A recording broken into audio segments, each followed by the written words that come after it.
25 अप्रैल 2023। अस्सलाम वालेकुम मेरे दोस्तों, सजनों और बेलियों। आज की वीडियो केमिकल फर्टिलाइज़र के ऊपर होने वाली है। ये वीडियो उन लोगों के लिए बहुत ज़रूरी है जो लोग समझते हैं कि शायद हम केमिकल का इस्तेमाल करेंगे तो हमारी सेहत के ऊपर भी उसका बुरा असर होगा।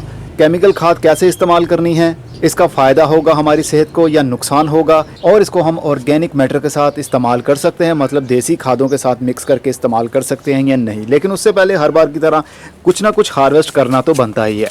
खीरे देखिए अब बड़े हो गए हैं, ये देखिए। अब इनको भी उतारने का टाइम आ गया है। अभी इनको भी उतारता हूँ। ये देखिए काफ़ी खीरे अभी भी लगे हुए हैं और बहुत अच्छी ग्रोथ भी कर रहे हैं, ये देखिए। और इस साइड पर भी देखिए कितने खीरे हैं। इन 8 बेलों में से, जो कि हमारे छोटे से ग्रो बैग जिसकी गहराई 11 इंच है और इसकी ऊपर से चौड़ाई यानी गोलाई इसकी 22 इंच है यानी 2 फुट, तो 2 फुट बाय 11 इंच के ग्रो बैग्स के अंदर मैंने 8 बेलें लगाई। 6 होंगी या 8 होंगी। इसमें से मैं अभी तक तकरीबन 10 किलो से या 12 किलो से ज़्यादा खीरे उतार चुका हूँ। इसके अलावा करेले भी लग गए हैं। बिल्कुल ऑर्गेनिक मैटर के साथ मैं चल रहा हूँ, कोई केमिकल खाद का इस्तेमाल नहीं किया है। खीरे भी लग गए, तरें भी लग गई और चेरी टमाटोस भी लग गए हैं। ये चेरी टमाटोस के पौधे आप देख रहे हैं जो कि 6 इंच के प्लास्टिक के गमले के अंदर मैंने लगाए हुए हैं। इनके ऊपर मेरा एक ट्रायल चल रहा था जो कि मुझे लगता है कि कामयाब हो चुका है। इसके अलावा तरबूज अभी उगा नहीं है लेकिन फूल लग रहे हैं। तर बनना भी शुरू हो गई है। पिछली वीडियो में मैंने बताई थी, शायद परसों मैंने शूट की थी वीडियो ईद के दूसरे दिन। तो अब देखिए इसका साइज़ कितना बड़ा भी हो गया है तर का। इस तरह की काफ़ी सारी तरें छोटी छोटी सी लगी हुई हैं। टमाटर फिर से लाल हो गए हैं जनाब, उतारने के बिल्कुल काबिल हो चुके हैं। ये देखिए ये बिल्कुल पक चुका है, ये भी बिल्कुल पक चुका है। साइज़ देखिए आप, कितना ज़बरदस्त साइज़ है। बहुत सारा टमाटर अभी भी है। चलिए मैं इन चीज़ों को उतार लेता हूँ, फिर बात करते हैं केमिकल का इस्तेमाल हमने कैसे करना है। तो ये रही जनाब आज की हमारी हार्वेस्ट। तकरीबन 3 पाव के करीब ये टमाटर होंगे और कुछ खीरे भी उतार लिए हैं। अभी भी काफ़ी सारे खीरे लगे हुए हैं लेकिन उनको कुछ दिन बाद उतारूंगा। मैं तब खीरे उतार लेता हूं जब हमें खाने की ज़रूरत हो। बिला वजह मैं सारे खीरे उतार कर एक ही टाइम में फ्रिज में नहीं रखता, क्योंकि खीरे पड़े पड़े डीले हो जाते हैं। इसलिए पौधे के साथ लगे रहेंगे तो वो डीले नहीं होंगे। इसलिए जैसे जैसे ज़रूरत हो हम ताज़े खीरे उतार कर ही खाते हैं। चलिए अब बात करते हैं केमिकल पर। केमिकल को मैंने साथ रखा हुआ टमाटर के यानी खाने वाली चीज़ के। इसका मतलब कि ये जहर नहीं है। चलिए बात करते हैं कैसे नहीं है। देखिए जनाब, NPK खाद पौधे की ज़रूरत है, लेकिन अक्सर हमारे बड़े लोग तकरीबन 30 से 35 या 40 साल पहले यही कहते आ रहे हैं, अरे ये खादों का कमाल है, अरे इसकी सेहत सही नहीं रहती, हमें खाने को सही मिलता ही कहाँ है, अंग्रेज़ी खादों ने हमारी सेहत को बिगाड़ दिया। लेकिन असल में खादों का कोई भी कसूर नहीं है। कसूर है तो सिर्फ़ और सिर्फ हमारा। पहले मैं बता देता हूँ NPK है क्या चीज़। इसके अंदर नाइट्रोजन है, फास्फोरस है और पोटाशियम है और दीगर ट्रेस एलिमेंट्स भी होते हैं जो कि पौधे की ज़रूरत होती है, लेकिन कम मिकदार में उनकी ज़रूरत होती है। सबसे ज़्यादा नाइट्रोजन, फास्फोरस, पोटाशियम और सल्फ़र की ज़रूरत होती है पौधे की ग्रोथ के लिए, इसलिए इनको मेजर एलिमेंट्स भी कहते हैं। तो NPK के अंदर है क्या चीज़? इसके अंदर नाइट्रोजन है, फास्फोरस है, पोटाशियम है जो कि पौधे की ज़रूरत है। ये कोई जहर तो ना हुआ पौधे के लिए। पौधे को हमने फास्फोरस देना है, चाहे देसी तरीके से दें चाहे वो केमिकल से दें, हम देते ज़रूर हैं। बिल्कुल वैसे ही जैसे हम मल्टीविटामिन्स की गोलियां भी खाते हैं। वो क्या होता है, वो भी केमिकल ही होता है, लेकिन उसके अंदर क्या है, potassium, sulphur, zinc, manganese, magnesium, ऐसा सब कुछ उन्होंने एक गोली के अंदर स्टोर किया होता है। जो हम खाते हैं हमारी बॉडी में जहाँ जहाँ ज़रूरत होती है उस एलिमेंट की, वो वहाँ पर जाकर काम करता है। बिल्कुल वैसे ही NPK खाद का भी यही हिसाब होता है। ये पौधे की ज़रूरत है, पौधे के लिए जहर नहीं है और ना ही हमारे लिए जहर है। जब हम इस खाद का इस्तेमाल पौधे की मिट्टी में कर लेते हैं तो पौधे की मिट्टी वहीं से खाद को ले लेती है, यानी फास्फोरस इसके अंदर मौजूद है, फास्फोरस जड़ें ले लेंगी। फास्फोरस की वजह से पौधे की जड़ें मजबूत होंगी। इसके अंदर पोटाशियम होगा। अगर आपके पौधे पर फ्रूट लगा हुआ है तो पोटाशियम जड़ों के रास्ते होता हुआ उस फ्रूट के अंदर चला जाएगा। फ्रूट का साइज़ अच्छा होगा, फ्रूट का छिलका अच्छा होगा, पत्ते ज़्यादा शाइन करेंगे। नाइट्रोजन की वजह से पत्तों की नई नई ग्रोथ होती है। तो फिर तो ये जहर ना हुआ, ये तो पौधे की ज़रूरत हुई, यानी उसका खाना हुआ। खाना हम इंसानों के लिए भी यही है। फास्फोरस हमारी बॉडी बनाती नहीं है, पोटाशियम हमारी बॉडी बनाती नहीं है। ये एसेंशियल होते हैं, हमें बाहर से इंटेक करने पड़ते हैं। पोटाशियम के लिए हम क्या करते हैं, केले खाते हैं। आयरन के लिए हम सब्ज़ी में क्या करते हैं, पालक खाते हैं। कैल्शियम और पोटाशियम टमाटर के अंदर भी होता है। तो चाहे आप ऑर्गेनिक तरीके से खा लें चाहे आप केमिकल के तरीके से खा लें, ये हमारी बॉडी की ज़रूरत है। लेकिन हम सिंथेटिक तरीके से चलेंगे, बनाई हुई मतलब केमिकल के ऊपर ही चलेंगे, तो फिर हमारी बॉडी भी उसी हिसाब से आदी हो जाती है।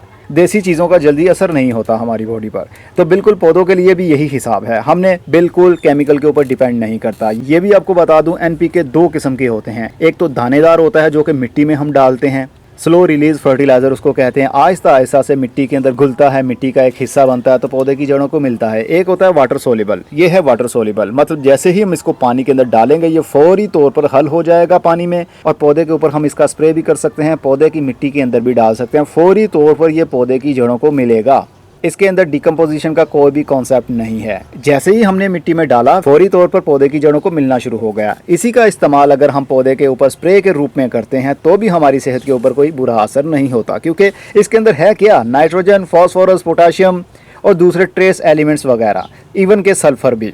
तो जब भी पौधे के ऊपर हमने स्प्रे करना होता है, मल्टीविटामिन्स का करना होता है, प्रोटीन्स का करना होता है, मिनरल्स का करना होता है, तो बहुत ही मिनिमम क्वांटिटी में हम पौधे के ऊपर स्प्रे करते हैं, क्योंकि स्प्रे अगर करेंगे तो मिनिमम से मिनिमम क्वांटिटी का इस्तेमाल करेंगे। अगर हैवी डोज करेंगे तो पौधे के ऊपर नुकसान होगा, पौधे के पत्ते जल जाएंगे, फ्रूट सूख जाएगा, पौधा मुरझा जाएगा।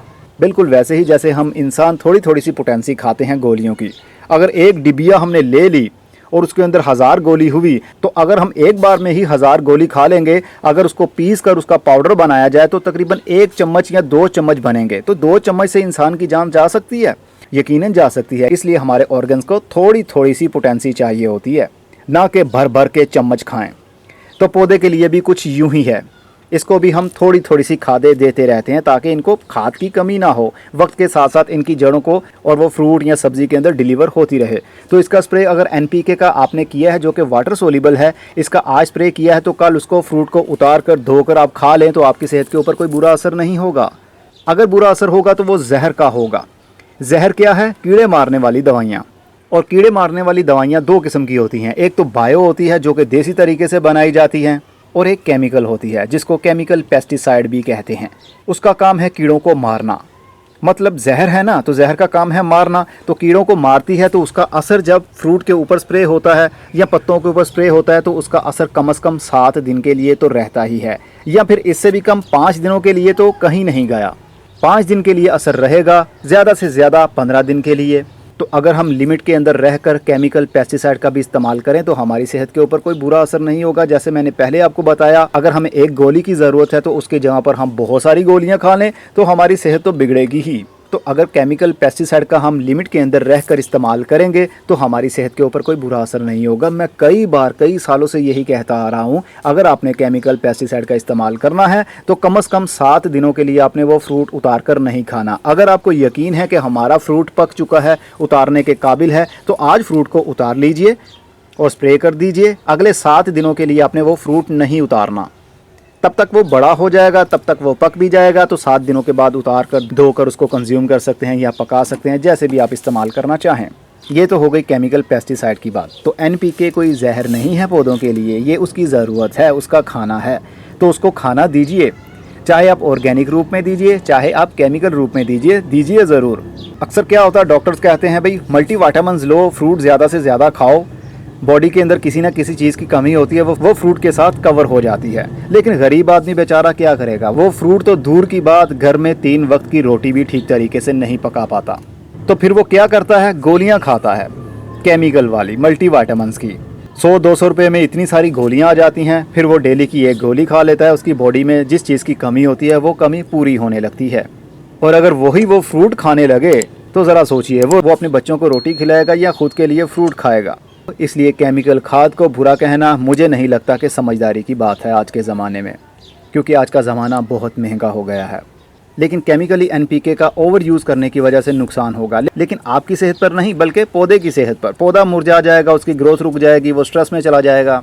आप तक तो वो तब पहुंचेगा जब पौधा अच्छा भला ग्रोथ कर रहा होगा, उसका फ्रूट सही साइज़ इंक्रीज़ हो चुका होगा, हेल्दी प्लांट होगा। जब आप उसकी सब्जियां उतारेंगे, आप खाएंगे, तो फ्रूट के अंदर जो कैल्शियम है, जो विटामिन्स हैं, जो मिनरल्स मौजूद हैं, जो पानी हम पौधे की मिट्टी में डालते हैं उसके अंदर मिनरल्स भी होते हैं। मिनरल वो चीज़ है जो कि पत्थरों के थ्रू मिलता है। ज़मीन के अंदर से जब हम पानी निकालते हैं, चाहे वो बोर के थ्रू हो, वो कहाँ से आता है, मिट्टी के अंदर से। ज़मीन के अंदर से पत्थर भी है, चट्टानें भी हैं, रेत भी है, मिट्टी भी है, सबसे फिल्टर होता हुआ जब पानी निकलता है बाहर तो वो मिनरल वाटर भी कहलाता है।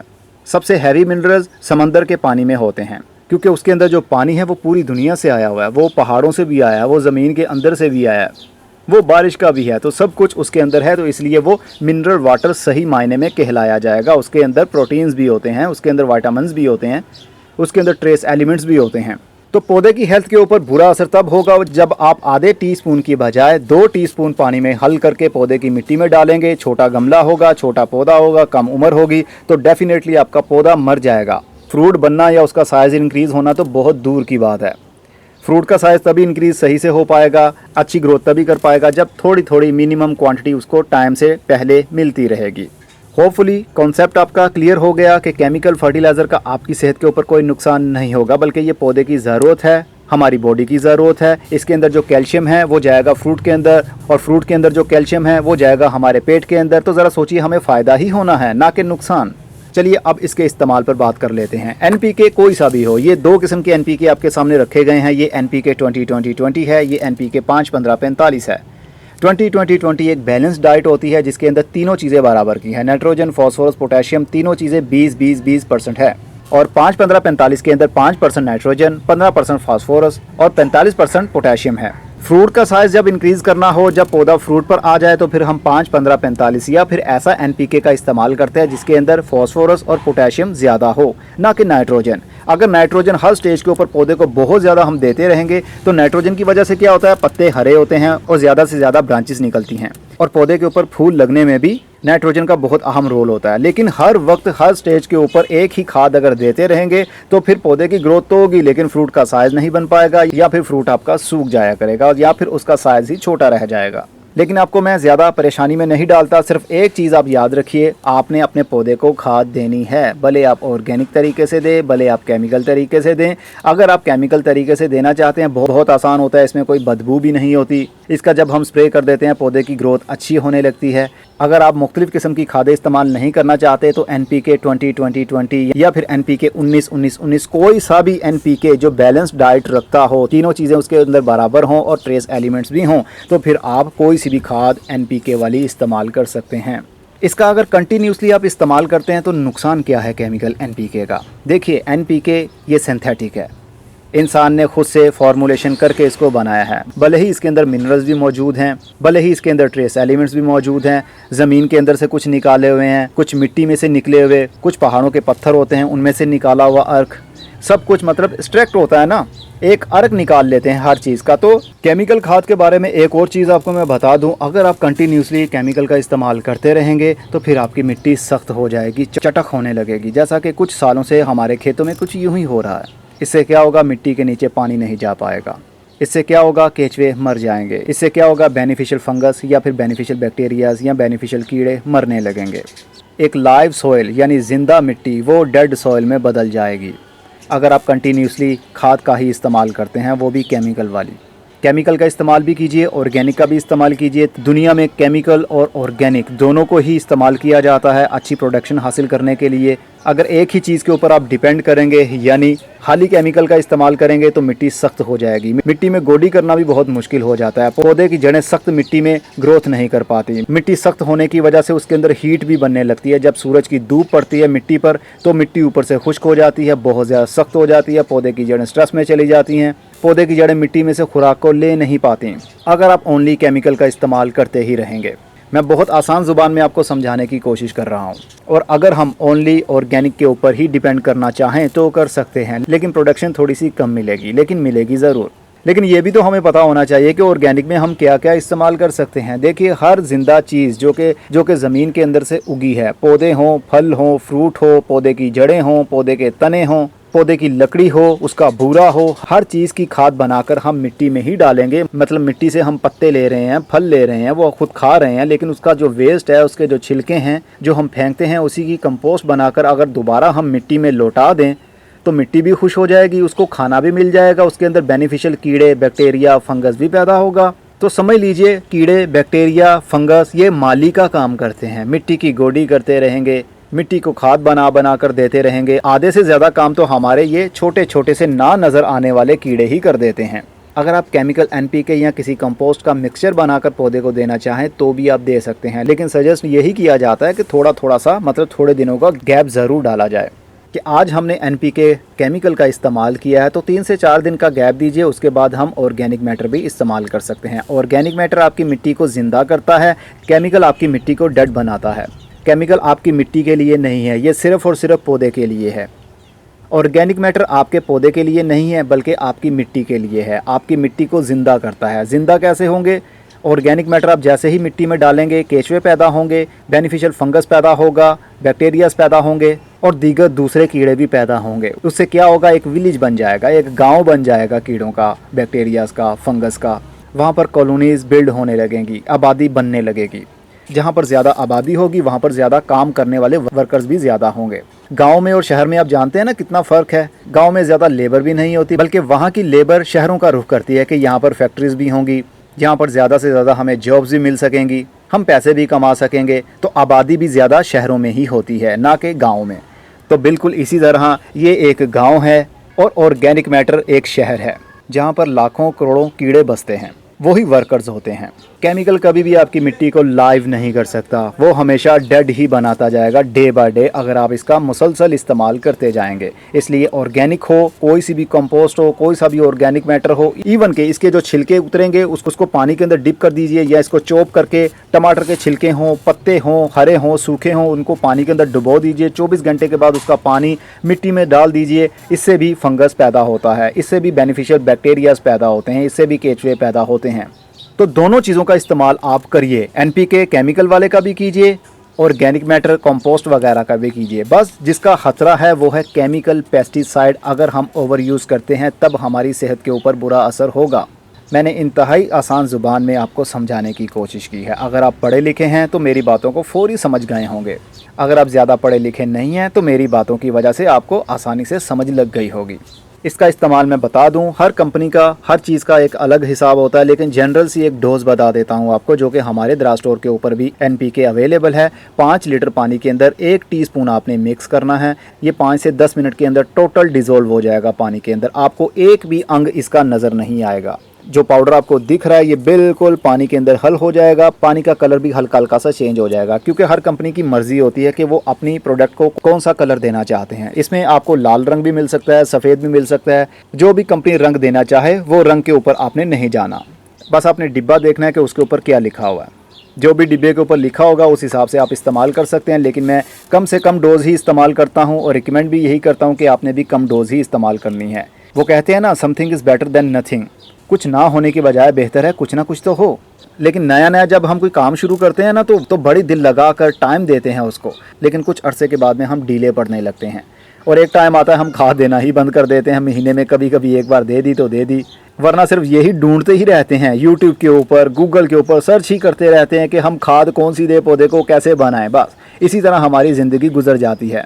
तो 5 लीटर पानी के अंदर 1 टीस्पून आपने मिक्स करना है और हर गमले के अंदर, ये पौधे के ऊपर डिपेंड करता है। फॉर एग्जांपल ये हमारे पास पौधा है, ये तकरीबन 5 इंच के गमले के अंदर पौधा लगा हुआ है। इसके अंदर मैं आधा गिलास पानी का डाल दिया करूँगा हर 7 दिन के बाद। अगर आपके पास 12 इंच का गमला है, उसके अंदर टमाटर या हरी मिर्च का पौधा लगा हुआ है, तो 1 गिलास हर 3 से 4 दिन के बाद भी आप डाल सकते हैं। सबसे ज़्यादा हैवी फीडर्स टमाटर के पौधे होते हैं। एक पौधे के ऊपर फूलों के कितने गुच्छे लगते हैं और उनके अंदर से कितने टमाटर बन सकते हैं। इसका मतलब कि उसको ज़्यादा खाद की ज़रूरत भी है ताकि वो अपना फ्रूट प्रोड्यूस कर सके, इसलिए उसको ज़्यादा से ज़्यादा खाद देने की ज़रूरत होती है। बस अपनी एक रूटीन बना लीजिए, हर 7 दिन के बाद संडे के संडे आपने अपने पौधों को फर्टिलाइज़ करना ही करना है। ऑर्गेनिक तरीके से करें या केमिकल तरीके से करें, ये आप पर डिपेंड करता है। लेकिन खाली केमिकल का इस्तेमाल मत कीजिए और ना ही ओनली ऑर्गेनिक के ऊपर डिपेंड कीजिए।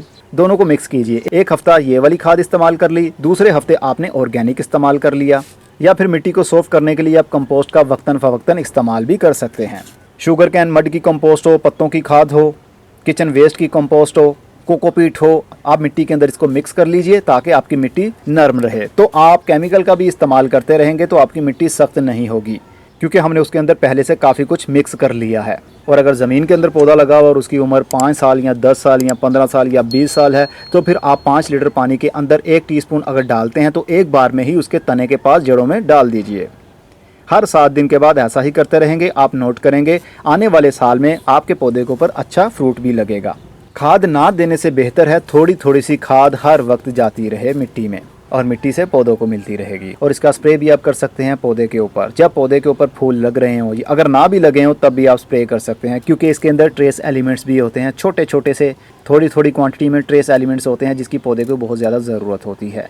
5 लीटर पानी के अंदर आधे टीस्पून से भी आधा टीस्पून आपने मिक्स करना है और थोड़ी देर के लिए उसको छोड़ दीजिए ताकि वो अच्छे से डिज़ोल्व हो जाए। उसके बाद स्प्रे की मदद से आप हर पौधे के ऊपर, नीचे, फ्रूट के ऊपर, फूल के ऊपर स्प्रे कर सकते हैं। इससे क्या होगा, पत्तों से भी खाद मिलेगी और मिट्टी में डालेंगे तो मिट्टी से भी खाद मिलेगी, तो पौधा दोनों तरफ से ही बूस्ट होगा, तो उसकी ओवरऑल ग्रोथ भी अच्छी होगी। अब मैं चलता हूँ, अपना बहुत सा ख्याल रखिएगा। खुदा हाफिज़।